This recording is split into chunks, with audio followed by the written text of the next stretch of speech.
Long ago, in a quiet rural village called Akanlu, where red earth clung stubbornly to bare feet, and the wind carried the smell of dry grass and distant cooking fires, there lived a poor farmer named Kofima.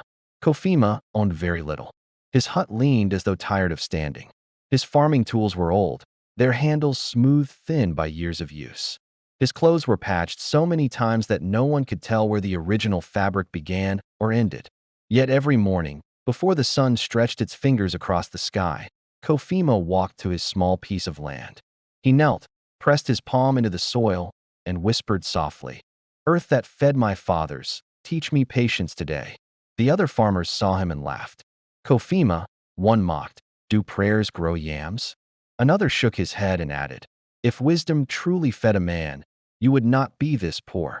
Kofima never argued. He never defended himself. He only smiled faintly and continued working. What the villagers did not understand was that Kofima listened more than he spoke and watched more than he complained. One year, the rains delayed. The river that once sang through a canlus shrank into a thin, struggling stream.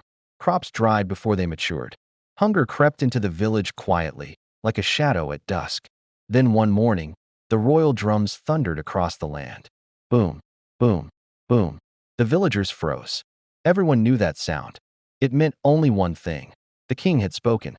The people gathered as the royal messenger raised his staff and announced, "By the command of King Adikun, any farmer who can restore food to this land shall be rewarded with land, gold, and honor. But any man who claims wisdom and fails shall lose his farm forever." Excited voices rose immediately. Strong men stepped forward confidently. Rich farmers laughed and slapped their chests. Kofima stood quietly at the back. Someone noticed him and sneered. "What about you, Kofima? Will your silence plant crops?" That night, while others argued loudly about their plans, Kofima walked alone to the dry riverbank. He studied the cracked earth, the stones, the way the ground dipped in certain places. He remembered stories his grandfather once told him, stories of hidden water paths beneath the soil, long forgotten by impatient men. The next day, the wealthy farmer Balagan laughed openly at Kofima before the king. "This poor man," Balagan scoffed. "Even the soil rejects him. Let him compete with us." The crowd laughed.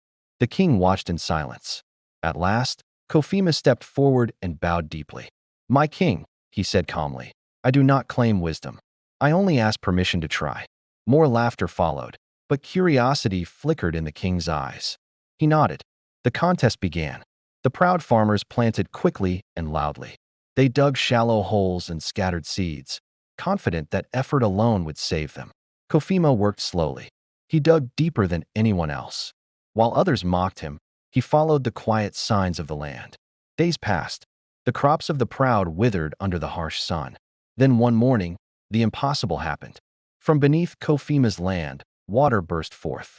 A hidden spring, long buried and forgotten, flowed freely.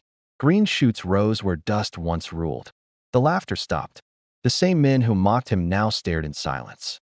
Soon, hunger returned to Akanlu, but not to Kofima's farm. At night, villagers came quietly to his door. "Teach us," they whispered. "Show us what you know." Kofima never boasted. He only said, "The land teaches those who listen." When King Adikun finally arrived at Kofima's farm, his voice was no longer commanding. It trembled. "Tell me your secret," the king said. Kofima bowed again. "I am poor because I wait," he replied gently. "Others are hungry because they rush." In that moment, the king understood. Power had shifted, not by strength, not by wealth, but by wisdom wrapped in humility. Before the entire village, King Adikun stood and declared, "Let it be known, true wisdom lives among the humble." Balagan lost his lands. The proud were silenced. Kofima was offered riches, honor, and a place among the elders. But Kofima shook his head. "Give the land to the people," he said. "Let me keep only what I can farm." The village wept. From that day on, Akanlan never forgot the lesson. That wisdom does not shout. That humility invites abundance. And that the man the world ignores may be the one holding its salvation.